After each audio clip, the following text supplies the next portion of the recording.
அஸ்ஸலாமு அலைக்கும் வரஹ்மத்துல்லாஹி வபரகாத்துஹு. பிஸ்மில்லாஹிர் ரஹ்மானிர் ரஹீம்.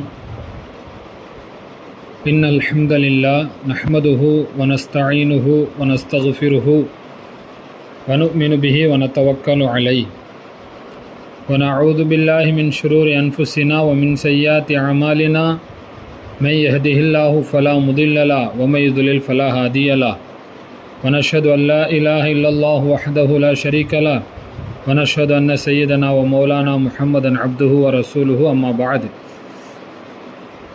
அளவற்ற அருளாளனும் நிகரற்ற அன்புடையோனுமாகிய எல்லாம் வல்ல அல்லாவின் திருநாமத்தை கொண்டு ஆரம்பம் செய்வோமாக. அல்லாவின் சாந்தியும் அவனது கருணையும் நம் உயிருக்கும் உயிரான உயிரினும் மேலான அருமை நாயகம் முஹம்மது ரசூலுல்லாஹி ஸல்லல்லாஹு அலைஹி வஸல்லம் அவர்களின் மீதும் அவர்களது வழிமுறைகளை பின்பற்றி வாழ்ந்து கொண்டிருக்கக்கூடிய வாழவிருக்கக்கூடிய முஃமினான முஸ்லிமான ஆண் பெண் அனைவரின் மீதும் என்றென்றும் குறைவின்றி நிறைவாக நின்று நிலவட்டுமாக. ஆமீன். எல்லாம் வல்ல அல்லாஹ் நம் வாழ்க்கையில் எல்லா நிலையிலேயும் தக்வாவுடைய நிலையை நசீபாக்கி தருவானாக. புனிதம் நிறைந்த ரமலானுடைய மாதத்தில் 6வது தராவியை முடித்துவிட்டு அமர்ந்திருக்கிறோம். ரமலான் மாதத்தினுடைய முதல் ஜும்மாவுடைய நாள், ரமலான் மாதத்தின் முதல் ஜும்மாவுடைய நாளாக இன்று இருக்கின்ற காரணத்தினால் இன்ஷா அல்லாஹ் இந்த ஜும்மாவினுடைய நாளை பற்றிய சில சிந்தனைகள் நம்முடைய எண்ணங்களை நோக்கி. கண்ணியத்திற்குரிய அல்லாஹ்வின் நல்லடியார்களே, பொதுவாக மற்ற நாட்களை காட்டிலும் ரமலானுடைய மாதம் என்பது மிகவும் சிறப்பு வாய்ந்தது. ரமலானில் செய்யப்படக்கூடிய அமல்கள், ரமலானில் செய்யப்படக்கூடிய நற்காரியங்கள் ஏனைய மாதங்களிலே செய்யப்படக்கூடிய நற்காரியங்களை காட்டிலும் 70 மடங்கு அல்லாஹ் நாடினால் அவனுடைய எண்ணத்திற்கு ஏற்றாற்போல் அதிகப்படியான நன்மைகளை பெற்றுத்தரக்கூடிய இந்த ரமலானுடைய மாதத்தில் நாம் இந்த ஜும்மாவுடைய நாளை அடைந்திருக்கிறோம். பொதுவாக இந்த ஜும்மாவுடைய நாள் என்பது ஏனைய மாதங்களிலே வருகின்ற பொழுதே அந்த ஜும்மாவுடைய நாள் என்பது மிகவும் சிறப்பு பெற்றதாக இருக்கும். மற்ற மாதங்களிலே வரக்கூடிய ஜும்மாவுடைய நாளுக்கே பல மற்ற வாரங்களின் மற்ற நாட்களுக்கு இல்லாத பல தனி சிறப்புகள், மகத்துவங்கள், அந்தஸ்து இருப்பதை நாம் பார்க்கிறோம். என்கின்ற அடிப்படையில் இந்த ஜும்மாவுடைய நாள் இந்த ரமலானிலே வருகின்ற பொழுது அது நூறுன் அலா நூர் என்ற அடிப்படையில் அது சிறப்பினும் சிறப்பானதாக இருக்கிறது. கண்ணியத்திற்குரியவர்களே, அல்லாஹு தாலா இந்த உம்மத்திற்கு ஏனைய உம்மத்துகளுக்கு தராத பல தனி சிறப்புகளை, அந்தஸ்துகளை அல்லாஹ் நமக்கு வழங்கியிருக்கிறான். ஸல்லல்லாஹு அலைஹி வஸல்லம் அவருடைய ஹதீஸினுடைய அடிப்படையில் நாம் பார்க்கும் பொழுது ஸல்லல்லாஹு அலைஹி வஸல்லம் அவங்க சொல்லுவாங்க, இந்த உம்மத்தில் வந்தவர்களிலே நாம் கடைசியானவர்கள், ஆனால் சொர்க்கத்திலே செல்பவர்களிலே நாம் முந்தியவர்கள் என்று சொல்வார்கள். அப்போ இந்த உம்மத்திற்கு அல்லாஹு தஆலா நிறைய தனி சிறப்புகளை தந்த காரணம் என்ன தெரியுமா? ஏனைய உம்மத்தினர்கள் எல்லாம் இந்த உலகத்திலே அவர்கள் நீண்ட ஆயுளை, அதிகமான வயது உடையவர்களாக இருந்தார்கள். ஒரு வரலாற்றில் இப்படியும் வருகிறது, ஒரு முறை சையதுனா மூசா அலைஹி ஸலாத்து வஸ்ஸலாம் ஒரு பாதையிலே அவர்கள் கடந்து சென்று கொண்டிருக்கும் பொழுது பாதையின் ஓரத்திலே ஒரு மூதாட்டி அழுது கொண்டிருப்பதை பார்த்தவர்கள் அந்த மூதாட்டிடத்திலே போய் கேட்கிறார்கள். அழுகையின் காரணத்தை கேட்ட பொழுது அந்த மூதாட்டி சொன்னாங்க, என்னுடைய பேரன் சிறு வயதிலேயே அவன் மரணித்து விட்டான், அதை நினைத்து நான் அழுகிறேன் என்று சொன்னான். இப்போ சிறு வயதிலேயே வஃபாத் ஆயிட்டா அப்படின்னா மூசா அலைஹிஸ்ஸலாம் கேட்டார்கள், அப்படி என்ன சின்ன வயசுலேயே வஃபாத் ஆயிட்டான் என்று கேட்ட பொழுது அந்த மூதாட்டி சொன்னாங்க, ஒரு 300 வயசுக்குள்ளேயே என் பேரன் இறந்துட்டான் அப்படின்னு சொன்னாங்க. அப்போ 300 வயதே ஒரு காலகட்டத்திலே இளமையான சிறிய வயது என்கின்ற பொழுது அப்போது நமக்கு முன்னால் வாழ்ந்தவர்கள் எவ்வளவு நீண்ட ஆயுளை கொடுக்கப்பட்டிருக்கிறார்கள். அப்படி நீண்ட ஆயுள், அதிகமான வயது கொடுக்கப்பட்டவர்களில் நிறைய சாலிஹின்கள் இருந்திருக்கிறாங்க. இதை ஸல்லல்லாஹு அலைஹி வஸல்லமுடைய உம்மத்தாகிய இந்த உம்மத்தே முஹம்மதியாவுக்கு முன்னால் இந்த உலகத்திலே எத்தனை உம்மத்தினர்கள் வந்தார்களோ ஒவ்வொரு உம்மத்தினர்களிலேயும் நிறைய சாலிஹின்கள் எல்லாம் இருந்திருக்கிறாங்க. நல்ல அமல்கள் செய்யக்கூடியவங்க, 1000 ஆண்டுகள் 500 ஆண்டுகள் கனப்பொழுதும் கூட படைத்தவனுக்கு மாறு செய்யாமல் அல்லாஹ்வினுடைய நினைவிலேயே வாழ்ந்த இறைநேசர்கள் சாலிஹீன்கள் நமக்கு முன்னால் வாழ்ந்த சமூகத்திலே சென்றிருக்கிறாங்க. இப்போது அவர்களெல்லாம் நாளை மறுமையிலே வருகின்ற பொழுது நிறைய நன்மைகளோடு வருவார்கள். அப்போது அவர்களையும் விட முந்தி இந்த உம்மத்திலே இருக்கக்கூடிய சாலிஹீன்கள் சொர்க்கத்திற்கு செல்ல வேண்டும் என்றால் அதற்கு அல்லாஹ் என்ன செய்கிறான்? அதற்கு அல்லாஹ் செய்த ஏற்பாடு என்ன? இது போன்ற மற்ற உம்மத்துகளுக்கு தரப்படாத பல தனி சிறப்புகளை, பல மகத்துவம் வாய்ந்த வாய்ப்புகளை அல்லாஹு தஆலா இந்த உம்மத்துக்கு வழங்கியிருக்கிறான். அப்படி அல்லாஹ்வால் வணங்கப்பட்ட மகத்துவம் வாய்ந்த ஒரு வாய்ப்பு அது ரமலானுடைய வாய்ப்பு. அது ஒரு லைலத்துல் கத்ர் இரவு என்று பார்க்கும் அதே வரிசையில் இந்த ஜும்மாவுடைய நாள் என்பதும் அல்லாஹ்வினால் இந்த உம்மத்திற்கு மட்டும் தரப்பட்ட ஒரு பொக்கிஷம். ரமலானாவது வருடத்திலே ஒரு முறை, லைலத்துல் கத்ர் வருடத்திலே ஒரு முறை. ஆனால் ஜும்மா என்பது ஒவ்வொரு வாரத்திலேயும் ஒவ்வொரு முறை நம்மிடத்திலே வருகிறது. கண்ணியத்திற்குரியவர்களே, இந்த உம்மத்திற்கு ஏற்பட்ட ஒரு பெரிய கை சேதம், இந்த உம்மத்தினுடைய வீழ்ச்சிக்குண்டான காரணத்தில் நிறைய காரணங்களிலே ஒரு காரணம் இந்த உம்மத்து இந்த ஜும்மாவுடைய மகத்துவத்தினுடைய விஷயத்திலே அவர்கள் பொடுபோக்காக ஆகிவிட்டது தான் ஒரு முக்கியமான காரணம். பொதுவாக ஜும்மாவுடைய நாள் என்பது இந்த வியாழனினுடைய மகரிபில் ஆரம்பித்து வெள்ளியினுடைய மகரிபு வரை ஜும்மாவுடைய நாள். ஆனால் இன்றைக்கி நம்முடைய எண்ணங்களில் அந்த ஜும்மாவுக்கு போகக்கூடிய அந்த தொழுகைக்கு போகக்கூடிய அந்த நேரத்தை மட்டும்தான் ஜும்மாவுடைய நாளிலே சிறப்புக்குண்டான நேரமாக நாம் விளங்கி வைத்திருக்கிறோம். அப்படி அல்ல, மகரிப் வியாழக்கிழமையுடைய மகரிபில் இன்றைய மகரிபில் இருந்து ஆரம்பித்து நாளைய மகரிப் வரை இந்த ஜும்மாவுடைய நாள், இந்த ஜும்மாவுடைய நாளுக்கு சொல்லப்பட்ட எல்லா சிறப்புகளும் அந்தஸ்துகளும் இந்த 24 மணி நேரத்திற்கும் பொருந்தும். கண்ணியத்திற்குரியவர்களே, நமக்கு முன்னால் வாழ்ந்த சமூகத்தில் அல்லாஹு தஆலா யூதர்களுக்கு ஏதாவது ஒரு நாளை நீங்கள் வணக்கத்திற்குரிய நாளாக ஆக்கிக்கொள்ளுங்கள், யூதர்களுக்கு ஒரு நாளை வணக்கத்திற்குரிய நாளாக ஆக்கிக் கொள்ளுங்கள் என்று அல்லாஹு தஆலா அவர்களுடைய விருப்பத்தின் அல்லாஹு தஆலா விட்ட பொழுது, ஆனால் அல்லாஹு தஆலாவிடத்தில் ஜும்மாவுடைய நாள் தான் அல்லாஹ்வுடைய எண்ணத்திலே இருந்தது. இருந்தாலும் யூதர்களுடைய அவர்களுடைய சுய விருப்பிற்கு அல்லாஹு தஆலா அந்த நாளை விட்ட பொழுது சையதுனா மூசா அலைஹிஸ்ஸலாம் அவர்கள் தங்கள் கூட்டத்தாரிடத்தில் இந்த ஜும்மாவுடைய நாளை இபாதத்திற்குரிய நாளாக ஆக்கி கொள்ளலாம் அப்படின்னு சொன்ன பொழுது அந்த அவங்க கூட்டத்தாரங்க யூதர்கள் அதை ஏற்றுக்கொள்ளாமல் சனிக்கிழமையை வணக்கத்திற்குரிய நாளாக அவர்கள் தேர்ந்தெடுத்து கொண்டார்கள். இதே பொழுதுதான் நசராக்கள் கிறிஸ்தவர்களுக்கும் அல்லாஹு தஆலா அவர்களுடைய விருப்பத்தின் பேரிலேயே அதை விட்ட பொழுது ஈசா அலைஹிஸ்ஸலாத்து வஸ்ஸலாம் அவர்களும் ஜும்மாவுடைய நாளைத்தான் தன் சமூகத்தில் சொன்னாங்க. ஆனால் அந்த சமூகத்தினர்கள் அதை ஏற்றுக்கொள்ளாமல் அவங்க ஞாயிற்றுக்கிழமையை வணக்கத்திற்குரிய நாளாக எடுத்துட்டாங்க. அதுக்கு 2 காரணங்கள். சனிக்கிழமை தான் அல்லாஹு தஆலா படைப்பை படைக்க ஆரம்பித்த காரணத்தினால், அவர்களும் ஞாயிற்றுக்கிழமை அல்லாஹ் படைப்பை படைத்து முடித்த காரணத்தினால், இப்படி சில காரணங்களுக்காக வேண்டி அவர்கள் அந்த நாளை எடுத்துக்கொண்டார்கள். ஆனால் இந்த ஜும்மாவுடைய நாள் தான் அல்லாஹுடைய எண்ணத்திலே வணக்கத்திற்குரிய நாளாக இருந்ததை இந்த உம்மத்தினர்களுக்கு அல்லாஹு தஆலா வழங்கியிருக்கிறார். இதை ஸல்லல்லாஹு அலைஹி வஸல்லம் ஹதீஸிலே சொல்லுவாங்க, நமக்கு முன்னால் வாழ்ந்தவர்கள் எல்லாம் இந்த ஜும்மாவுடைய விஷயத்தில் அவர்கள் வழி தவறி விட்டார்கள். இந்த உம்மத்தை சார்ந்தவங்க நாம் அதை சரியாக எடுத்துக்கொண்டோம் என்கின்ற கருத்தில் ஸல்லல்லாஹு அலைஹி வஸல்லம் அவர்கள் சொல்லியிருக்கிறார்கள். அப்போ ஆக மற்ற உம்மத்துகளுக்கு தரப்படாத பல தனி சிறப்புகளிலே ஒரு தனி சிறப்பு தான் இந்த ஜும்மாவுடைய நாள் என்பது. இன்னும் சொல்லப்போனால் இந்த ஜும்மாவுடைய வரலாறை நாம் பார்க்கின்ற பொழுது மிக ஆச்சரியமான, அதே நேரத்தில் நம்மையெல்லாம் ஆனந்தத்திலே ஆழ்த்தக்கூடிய நிறைய நிகழ்வுகள் இந்த ஜும்மாவுடைய நாளிலே வந்திருக்குது. அதாவது மிஸ்ர் தேசத்தில் கிறிஸ்துவத்தை பரப்புவதற்காக வேண்டி ஐரோப்பியாவினுடைய அந்த கிறிஸ்தவ மிஷினரிகள் பல பாதிரிகளை எகிப்து நாட்டிற்கு அந்த மிஸ்ருக்கு அனுப்பியிருந்தாங்க. அவர்கள் பல ஆண்டு காலம் 20 ஆண்டு காலம் உழைப்பு செஞ்சாங்க. உழைப்பு செஞ்சும் அவர்களால் அங்கே மிஸ்ரிலே இருந்த இஸ்லாமியர்களை கிறிஸ்தவர்களாக மாற்ற முடியவில்லை. அதற்கு அவங்க சொன்ன காரணங்கள் ஒரு 4 காரணத்தை சொன்னாங்க. அதில் முதல் காரணம் அவர்கள் சொன்னார்கள், இந்த குர்ஆன் என்று வரை இஸ்லாமியரிடத்தில் இருக்குமோ அவர்களை நம்மால் மதம் மாற்ற முடியாது. இரண்டாவதாக சொன்னாங்க, இந்த இஸ்லாமியர்கள் இந்த ஜும்மாவுள்ளே அவர்கள் ஒன்று கூடக்கூடிய இந்த வளமை அவர்களிடத்தில் இருக்கும் வரை அவர்களை நம்மால் ஒன்றும் செய்ய முடியாது. மூன்றாவதாக, இவர்கள் ஹஜ்ஜுக்கு ஒன்று கூடுகிறார்களே, அந்த ஒன்று கூடுதல் இருக்கும் வரை இவர்களை நம்மால் மதம் மாற்ற முடியாது. நான்காவது, ஜாமியுல் அஸ்ஹர் போன்ற பெரும் பெரும் அரபு பல்கலைக்கழகங்கள் இருக்கும் வரை இவர்களை நம்மால் மதம் மாற்ற முடியாது என்று தங்களுடைய தோல்வியை அவர்கள் ஒப்புக்கொண்டார்கள். அப்போ இந்த ஜும்மாவுடைய நாள் என்பது சாதாரண விஷயம் அல்ல. இந்த ஜும்மாவிலே நாம் ஒன்று கூடுவதனால் நம்முடைய ஈமான் பாதுகாக்கப்படுகிறது என்பதை நாம் பார்க்கிறோம். ஸல்லல்லாஹு அலைஹி வஸல்லம் அவர்கள் இந்த ஜும்மா சம்பந்தமான நிறைய சிறப்புகள் சொல்லியிருக்கிறாங்க.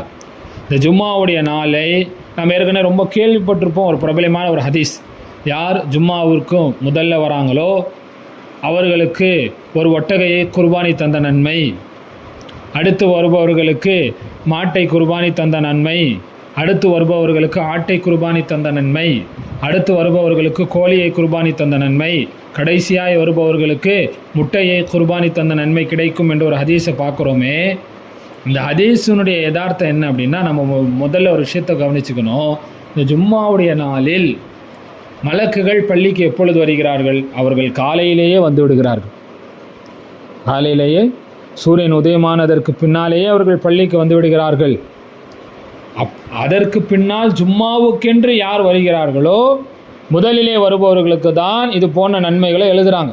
எனவே இந்த ஜும்மாவுடைய நாள் நம்ம என்ன செய்யணும்? குறைந்தபட்சம் பொதுவாக ஜும்மாவுடைய நேரம் அப்படிங்கிறது இந்த ஜவால், சூரியன் நடு உச்சியிலிருந்து சாயக்கூடிய நேரம் என்று தொழுகையுடைய நேரத்தில் இருக்கும். உச்சம் அப்படின்னு ஒரு நேரம் இருக்கும். அதை அடுத்து வரக்கூடிய நேரம் தான் ஜவாலுடைய நேரம். அந்த நேரத்திற்கு முன்னாலேயே நாம் ஜும்மாவுக்கு பள்ளிக்கு வந்துவிட வேண்டும். கண்ணியத்திற்குரியவர்களே, இந்த ஜும்மாவுடைய நன்மை நாம் முழுவதுமாக அடைந்து கொள்ள வேண்டும் என்றால் இந்த ஜும்மாவுடைய நாளில் சில வழிமுறைகளை, சில நடைமுறைகளை, சில சுன்னத்துகளை, சில வழக்கங்களை நாம் கையாள வேண்டும். முதல் விஷயம், இந்த ஜும்மாவுடைய நாளில் ஜும்மாவுடைய தொழுகைக்காக வேண்டி குளிக்க வேண்டும். ஜும்மாவுடைய நாளில் ஜும்மாவுடைய தொழுகைக்கு என்ற எண்ணத்தோடு நம் பொதுவாகவே சிலர் தினமும் குளிக்கக்கூடிய பழக்கம் இருக்கலாம், அல்லது ஜும்மாவுக்கு குளிக்கிறவங்க இருக்கலாம். ஆனால் அந்த ஜும்மாவுக்கு சஹாபாக்கள் தினமும் குளிப்பார்கள். அப்படி இருந்தும் ஜும்மாவுடைய நாளுக்கென்று விசேஷமாக குளிப்பார்கள். பல ஃபிக்ஹ் கிதாபுகளில் இது மிகவும் வலியுறுத்தப்பட்டிருக்கு. ஹனஃபி மதபை பொறுத்தவரை பெண்களுக்கு ஜும்மா வாஜிபில்லை என்றாலும் அந்த பெண்களும் குளிக்க வேண்டும். அப்போது இந்த ஜும்மாவுடைய நன்மையை நாம் அடைந்து கொள்வதற்கு முதல் விஷயம், இந்த ஜும்மாவை நியத்து வைத்து ஜும்மாவுக்கென்று சொல்லி நாம் என்ன செய்ய வேண்டும்? குளிக்க வேண்டும். முதல் விஷயம் நாம் இந்த ஜும்மாவுக்காக வேண்டி குளிக்க வேண்டும்.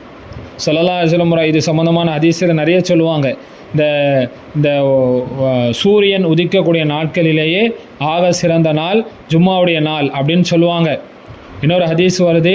அந்த ஹதீஸில் இப்னு அப்பாஸ் ரலியல்லாஹு தஆலா அன்ஹு அறிவிக்கக்கூடிய ஹதீஸு, ஸல்லல்லாஹு அலைஹி வஸல்லம் சொன்னாங்க, இன்ன ஹாதா யௌமு ஈதின், இது ஒரு பெருநாள் அப்படின்னு சொன்னான். ஜஅலஹுல்லாஹு லில் முஸ்லிமீன், அல்லாஹு தஆலா இந்த சமுதாயத்தினுடைய முஸ்லீம்களுக்கு இந்த ஜும்மாவுடைய நாளை ஆக்கியிருக்கிறான். எனவே ஃபமன் ஜாஅ இலல் ஜும்அத்தி ஃபல்யக்தஸில், எனவே யார் ஜும்மாவுடைய தொழுகைக்காக வருகிறாரோ அவர்கள் குளித்து கொள்ளட்டும் என்று ஸல்லல்லாஹு அலைஹி வஸல்லம் சொன்ன இந்த ஹதீஸை ஹஸரத் இப்னு அப்பாஸ் ரலியல்லாஹு தஆலா அன்ஹுமா அவங்க அறிவிக்கிறாங்க. அப்போது முதல் விஷயம், இந்த ஜும்மாவுடைய நன்மையை அடைந்து கொள்ளக்கூடிய விஷயத்தில் முதல் விஷயம், நாம் ஜும்மாவுக்காக வேண்டி நல்ல முறையில் குளிக்க வேண்டும்.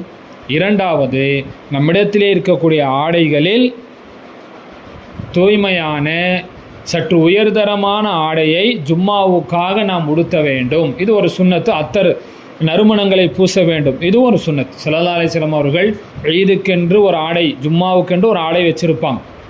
அப்போது ஜும்மாவுக்கென்று வருகின்ற பொழுது ஒரு இருக்கக்கூடிய ஆடைகளில் ஆக உயர்ந்த ஆடை எதுவோ அந்த ஆடையை உடுத்தி கொண்டு வர வேண்டும். சில இமாம்கள் அதற்காண்டி எவ்வளோ வேணால் செலவு செய்யலாம் அப்படிங்கிற மாதிரியும் சொல்கிறாங்க. அப்போது இது ரெண்டாவது. மூணாவது, சீக்கிரமாகவே நாம் ஜும்மாவுக்கு வந்துவிட வேண்டும். ஜும்மாவுக்கு அந்த நேரத்தில் இன்றைக்கி நம்ம நிறைய பேர் பார்க்குறோம், இமாம் அவர்கள் குத்துபாவில் ஏறி குத்துபா ஓதுற வரைக்கும் பள்ளிக்கு வெளியிலே இருக்கிறாங்க. அவர் குத்துபாலேருந்து இறங்கி தக்பீர் கட்டும்போது தான் பள்ளிக்குள்ளே வராங்க. இன்னும் நிறைய இஸ்லாமிய வியாபாரிகள் அந்த குத்துபா ஓதக்கூடிய நேரத்திலே தான் தங்களுடைய கடைகளை அடைத்து விட்டு வராங்க. இது ரொம்ப பெரிய தப்பு. ஜும்மாவுடைய நாளில் அல்லாஹ் தஆலா என்ன சொல்கிறான், ஜும்மாவுக்காக பாங்கு சொல்லப்பட்டு விட்டாலே வியாபாரங்களை விட்டுவிட வேண்டும். ஜும்மாவுக்காக அது எந்த பாங்கு அப்படின்னா அதில் நிறைய இருக்குது. அப்போது ஜும்மாவுக்கு முதல் பாங்கு சொல்லும் பொழுது நாம் என்ன செய்து விட வேண்டும், வியாபாரத்தை விட்டுட்டு நம்ம ஜவாலுக்கே வந்துடணும். இந்த ஜவாலுடைய நேரம் அதிகபட்சம் ஒரு 11:45 நாம் பள்ளிக்குள்ளால் ஜும்மாவுக்கு வந்துவிட வேண்டும். இன்னும் நாம் செய்யக்கூடிய ஒரு பெரிய தவறு, ஜும்மா தொழுதுட்டு நாம் நேராக வீட்டுக்கு போயிடுவோம். ஜும்மா தொழுதுட்டு கடைகள் திறப்பதில்லை, வியாபாரம் பார்க்குறதில்ல. நிறைய பேர் என்ன செய்கிறாங்க, கடையை மூடி, இஸ்லாமியர்களை என்ன செய்கிறாங்க, ஜும்மாவுடைய நாளில் பார்த்தா ஜும்மா தொழுதுட்டு யாரும் கடைகளை திறப்பதில்லை. அசர்லாம் தொழுதுட்டு தான் அசருக்கு அப்புறமா தான் கடையை திறக்கிறாங்க. இது பெரிய தவறு. ஜும்மா தொழுது விட்டு நாம் செய்கின்ற வியாபாரத்திலே பரக்கத்திற்கு குர்ஆனில் என்ன சொல்கிறான் அல்லாஹ் தஆலா, தொழுகையை முடித்து விட்டால், ஜும்மாவுக்கு பாங்கு சொல்லப்பட்டால் வியாபாரத்தை விட்டு தொழுகைக்காண்டி வாங்க. தொழுகை முடிந்து விட்டால் பூமியிலே பறந்து சென்று அல்லாஹ்வினுடைய அருளை ஃபதுலை தேடுங்கள். அப்படின்னா பூமியிலே சென்று உலக ஆதாயத்தை தேடுங்கள் என்று அல்லாஹ் சொல்கின்றான். எனவே ஜும்மாவுக்கு தொழுதுவிட்டு ஜும்மாவுக்கு அடுத்து செய்யப்படக்கூடிய அந்த வியாபாரங்களிலே பரக்கத் இருக்கிறது என்பதை நாம் கவனத்திலே கொள்ள வேண்டும். அப்போது முதல் விஷயம் ஜும்மாவுக்கு குளிக்க வேண்டும். இரண்டாவது விஷயம் இருக்கக்கூடிய ஆடைகளிலே உயர்தரமான ஆடையை அணிய வேண்டும், நறுமணங்களை பூச வேண்டும். மூன்றாவது சீக்கிரமாக ஜும்மாவுக்கு தொழுகைக்கு வர வேண்டும். நான்காவது விஷயம் இமாமுக்கு மிக நெருக்கமாக அமர வேண்டும். சரி, இப்போ இந்த இமாமுக்கு நெருக்கமாக அமர்றதில் என்ன சிறப்பு இருக்குது அப்படின்னா, ஹதீஸ்களில் வருது, யார் இமாமுக்கு நெருக்கமாக அமர்கிறார்களோ, யார் இமாமுக்கு நெருக்கமாக அமர்கிறாரோ நாளை மறுமையிலே அவர் அல்லாஹ்வுக்கு நெருக்கமாக இருப்பாங்க. யார் இமாமுக்கு எவ்வளவுக்கு எவ்வளோ நம்ம நெருக்கமாக இருக்கிறோமோ அவ்வளவுக்கு அவ்வளவு நாளை மறுமையிலே அல்லாஹ்வுக்கு நெருக்கமாக இருப்போம். ஒரு முறை ஹஸரத் அப்துல்லா இப்னு மஸ்ஊத் ரலியல்லாஹு தஆலா அன்ஹுமா பள்ளிக்கு ஜும்மாவுக்காண்டி முன்னாடியே வராங்க. சீக்கிரமாக வந்து பார்த்தா அவங்கள விட 3 பேர் பள்ளியில் முன்னாடி இருக்கிறாங்க.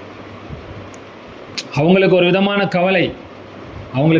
ஒரு விதமான கவலை இருந்தாலும் மனதிலே சொல்லிக்கொண்டாங்க, அல்லாஹ்வுக்கு நெருக்கமான 4வது நபர் என்பது அவ்வளவு தூரம் இல்லை அப்படின்னு சொல்லிட்டு சொன்னாங்க. யார் இமாமுக்கு நெருக்கமாக ஜும்மாவிலே வந்து அமர்கிறார்களோ நாளை மறுமையிலே அவர்கள் அந்த அளவுக்கு அல்லாஹ்வுக்கு நெருக்கமாக இருப்பார்கள் அப்படின்னு சொன்னாங்க. அப்போ இதை நாம் பேண வேண்டும். அதே போல் ஜும்மாவுடைய நாளில் ஸல்லல்லாஹு அலைஹி வஸல்லம் அவர்கள் மீது அதிகமாக ஸலவாத்துகளை ஓத வேண்டும். எல்லா நாளுமே ஸல்லல்லாஹு அலைஹி வஸல்லம் மேலே ஸலவாத் ஓதணும். இப்போ ஸலவாத்துகள் ஓதப்படுவதற்கு மிக ஏற்றமான ஒரு நாள் அது ஜும்மாவுடைய நாள். மற்ற நாள்களை காட்டிலும் அதிகமாக ஜும்மாவுடைய நாளிலே ஸல்லல்லாஹு அலைஹி வஸல்லம் அவர்கள் மீது ஸலவாத்துகளை ஓத வேண்டும். அடுத்ததாக ஜும்மாவுடைய நாளில் சூரத்துல் கஹஃபை ஓதுவது சுன்னத். ஸல்லல்லாஹு அலைஹி வஸல்லம் சொன்னாங்க, ஜும்மாவுடைய நாளில் கஹஃப் ஓதணும். அப்படி ஜும்மாவுடைய நாளில் கஹஃபை ஓதினால் அதற்கு நிறைய சிறப்புகள் இருக்குது. அடுத்த ஜும்மா 8 நாள் வரை அவருக்கு அல்லாஹ்வின் புறத்திலிருந்து ஒரு ஒளி கிடைக்கப்படுகிறது. தஜ்ஜாலுடைய சோதனை, தஜ்ஜாலினுடைய ஃபித்னாவிலிருந்து அவனுக்கு பாதுகாப்பு கிடைக்குது. நல்லா யோசிங்க, இந்த உலகத்தினுடைய சோதனைகளில் பெரிய சோதனை தஜ்ஜாலுடைய சோதனை. அப்போ நீங்கள் வெள்ளிக்கிழமை சூரத்துல் கஹஃபை ஓதுவதினால் தஜ்ஜாலுடைய சோதனையிலிருந்தே நமக்கு பாதுகாப்பு கிடைக்கிறது என்கின்ற பொழுது, அதை விட இருக்கக்கூடிய குறைவான எல்லா சோதனைகளிலிருந்தும் பாதுகாப்பு கிடைக்கும் என்பதை நாம் விளங்கி கொள்ள வேண்டும். எனவே இந்த விஷயங்களை ஜும்மாவில் நாம் மிகவும் கவனமாக கொள்ள வேண்டும். இன்னொரு முக்கியமான விஷயம் ஜும்மா சம்பந்தமாக ஸல்லல்லாஹு அலைஹி வஸல்லம் அவர்கள் சொன்ன நிறைய ஹதீஸில் வந்திருக்கு. ஜும்மாவுடைய நாளில் ஒரு நேரம் இருக்கிறது. அந்த நேரத்தில் ஒரு முஸ்லீம் அல்லாஹு தாலாவிடத்தில் எதை கேட்டாலும் இல்லா ஆத்தாஹு இய்யாஹு, அதை அல்லாஹ் கண்டிப்பாக தருவான் அப்படின்னு ஸல்லல்லாஹு அலைஹி வஸல்லம் சொன்னாங்க. சரி, அது எந்த நேரம்? அதில் நிறைய கருத்து வேறுபாடுகள், முக்கியமாக 2 வகையான கருத்து வேறுபாடுகள் இருக்குது. அதாவது ஸல்லல்லாஹு அலைஹி வஸல்லம் ஹதீஸில் சொன்னாங்க, எனக்கு அந்த ஜும்மாவுடைய நாளில் துவா கபூலாகக்கூடிய நேரம் எது என்று எனக்கு காட்டப்பட்டது. பின்னால் அது எனக்கு மறக்கடிக்கப்பட்டது. லைலத்துல் கத்ர் இரவை பற்றி மறக்கடிக்கப்பட்டதை போல அப்படின்னு சொன்னாங்க. அப்போது அது மறக்கடிக்கப்பட்டதிலேயும் ஒரு ஹைர் இருக்கிறது. சரி, இமாம்கள் சொல்கிறார்கள் அது எந்த நேரம் அப்படிங்கிற பொழுது 2 வகையான நேரத்தை சொல்கிறாங்க. ஒன்று, இமாம் அவர்கள் மின்பரில் ஏறுவதிலிருந்து இமாம் அவர்கள் தொழுகையை முடிக்கும் வரை, இதில் தான் ஏதோ ஒரு நேரத்தில் அந்த நேரம் இருக்குது. இப்போது நாம் ஒரு விஷயத்தை கவனிக்கணும். இமாம் அவர்கள் மென்பரில் ஏறி குத்துபா ஓத ஆரம்பிச்சுட்டா நம்ம பேசக்கூடாது. அப்படி மீறி பேசுவேமானால் ஜும்மாவுடைய நன்மை இல்லாமல் போய்விடும். எந்த அளவுக்குன்னு சொன்னால், ஒரு முறை ஸல்லல்லாஹு அலைஹி வஸல்லம் அவங்க தபாரக்கல்லதி சூறாவை பற்றி சொல்லிகிட்டே வந்தாங்க. ஒரு சூறாவை பற்றி சொல்லிகிட்டே வராங்க. ஜும்மாவுடைய குத்துபாவிலே சிறப்பை பற்றி சொல்லும் பொழுது கீழே அமர்ந்திருந்த ஒரு சஹாபி ஹஸரத் உபை இப்னு கஅப் ரலியல்லாஹு அன்ஹுங்கிற ஒரு சஹாபிகிட்ட ஸல்லல்லாஹு அலைஹி வஸல்லம் எந்த சூறாவை பற்றி பேசுனாங்களோ அந்த சூறா எப்போ இறங்கிச்சின்னு கேட்டாங்க. மார்க்கம் சம்பந்தமான ஒரு விஷயத்தை தான் கேட்டாங்க. உபை ரலியல்லாஹு அன்ஹு அவர்கள் பதில் சொல்லாமல் அமைதியாக இருந்துட்டு தொழுகை முடிச்சோன்னு சொன்னாங்க. அந்த சஹாபியை பார்த்து, உங்களுடைய நன்மை வீணாய் போய்விட்டது, ஜும்மாவுடைய நன்மை வீணாக போயிடுச்சுன்னாங்க. அப்போ அந்த சஹாபி சொன்னாங்க, நான் மார்க்கத்தினுடைய இல்மதானுங்க கேட்டேன் அப்படின்னு சொன்ன பொழுது இந்த விஷயம் ஸல்லல்லாஹு அலைஹி வஸல்லம் போய் சொல்லப்பட்ட போது ஸல்லல்லாஹு அலைஹி சொன்னாங்க, ஆமாம் ஜும்மாவுடைய நன்மை வீணாக போய்விட்டது. அப்போது மார்க்க சம்பந்தமான விஷயங்களிலே ஜும்மாவுடைய குத்பாவுடைய நேரத்தில் நாம் செய்யக்கூடாதுங்கிற பொழுது மற்ற விஷயங்கள் பேசவே கூடாது. சஹாபாக்களை பொறுத்த வரைக்கும் ஒரு மனிதன், அது இப்னு உமர் ரலியல்லாஹு தஆலா அவங்க பார்க்குறாங்க, ஒரு முறை ஜும்மாவில் ஒரு மனிதர் பேசிகிட்டு இருக்காரு, அவரை இன்னொரு மனிதர் பேசாதேன்னா. இப்போ ஜும்மா தொழுகையெல்லாம் முடிஞ்ச அப்புறமா அந்த சஹாபி இப்னு உமர் ரலியல்லாஹு அவர்கள் அந்த 2 பேர்ட்டையும் சொன்னாங்க, யார் பேசாதன்னு சொன்னாங்களோ அவங்கள பார்த்து சொன்னாங்க, எப்போ அவனுடைய ஜும்மா வீணாக போயிடுச்சே, அதாவது பேசாதன்னு சொன்னவங்களுடைய ஜும்மாவே வீணாக போயிடுச்சுன்னாங்க. அப்போது பேசிய நபரை பார்த்து சொன்னார்கள், அவன் கழுதை அப்படின்னாங்க. அப்போது ஜும்மாவுடைய குத்துபாவுடைய நேரத்தில் பேசுபவர் கழுதைக்கு சமம் என்பது தான் சஹாபாக்குடைய கருத்து. எனவே அப்போ நம்ம எப்போ தான் அந்த துவாவை கேட்குறதுன்னா, இமாம்கள் சொல்லித்தராங்க, இமாம் அவர்கள் அந்த மின்பரிலே ஏறக்கூடிய அந்த நேரம், இமாம் அவர்கள் மின்பரிலே அமரக்கூடிய அந்த நேரம், இமாம் அவர்கள் அந்த 2 குதுபாக்களுக்கு மத்தியிலே கொஞ்சம் நேரம் இருப்பாங்க பாருங்கள், அந்த நேரம், இமாம் அவர்கள் மெம்பரிலிருந்து இறங்கக்கூடிய நேரம், இமாம் அவர்கள் தக்பீர் கட்டக்கூடிய அந்த நேரம். தக்பீர் பொதுவாகவே இக்காமத்து சொல்லப்பட்டால் வானத்தினுடைய கதவுகள் எல்லாம் திறக்கப்படுகிறது, பிரார்த்தனைகள் அங்கீகரிக்கப்படுதுன்னு சொல்லி ஹதீஸில் வருது. அது பிரத்யோகமாக ஜும்மாவுடைய நாளில் ஜும்மாவுடைய தொழுகைக்காக நிற்கும் பொழுது கடைசியாக இமாம் தொழுது முடிச்சிருவாங்க பாருங்கள். தொழுது முடித்த உடனே சுருக்கமாக, ஆக இந்த மாதிரியான நேரங்களில் ஏதோ ஒரு நேரம், அப்போ இந்த நேரத்தை நாம் பயன்படுத்த வேண்டும். 2வது கருத்து, அது எந்த நேரம் என்கின்ற பொழுது ஜும்மாவில் அசருக்கு பின்னால். அப்போது ஒரு முறை அன்னை ஃபாத்திமா ரலியல்லாஹு தஆலா அன்ஹா ஸல்லல்லாஹு அலைஹி வஸல்லம் கேட்டாங்க, அது எந்த நேரம் அப்படின்னு அசருக்கு பின்னால் எந்த நேரம்னு கேட்கும் பொழுது ஸல்லல்லாஹு அலைஹி வஸல்லம் சொன்னாங்க, அந்த சூரியன் மறைய ஆரம்பிக்குதா என்ன அந்த நேரம் என்று சொன்னார்கள். எனவே ஃபாத்திமா நாயகி என்ன செய்வாங்க, தன்னுடைய பணிப்பெண்ணை வெளியில் நிப்பாட்டி சூரியன் மறைய ஆரம்பிக்குதான்னு பாருங்கன்னுவாங்க.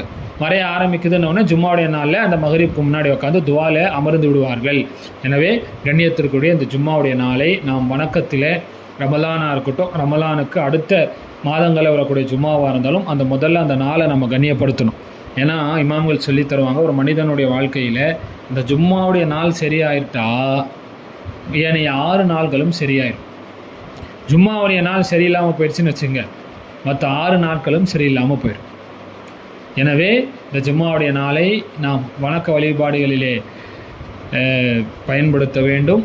துவாவுக்குண்டான நாள், அதிகமாக துவாவிற்கும் நம்முடைய நேரங்களை நாம் செலவு செய்ய வேண்டும். வல்ல ரஹ்மான் இனி வரும் காலங்களிலே இந்த ஜும்மாவுடைய மகத்துவத்தை விளங்கி அதை முறையாக பயன்படுத்தி அருளை பெறக்கூடிய நல்லோர்களிலே அல்லாஹ் நம் அனைவரையும் ஆக்கியருள் புரிவானாக. வாஹிரு தவானா அல்ஹம்துலில்லாஹி ரப்பில் ஆலமீன். அஸ்ஸலாமு அலைக்கும் வரஹ்மத்துல்லாஹி வபரகாத்துஹு.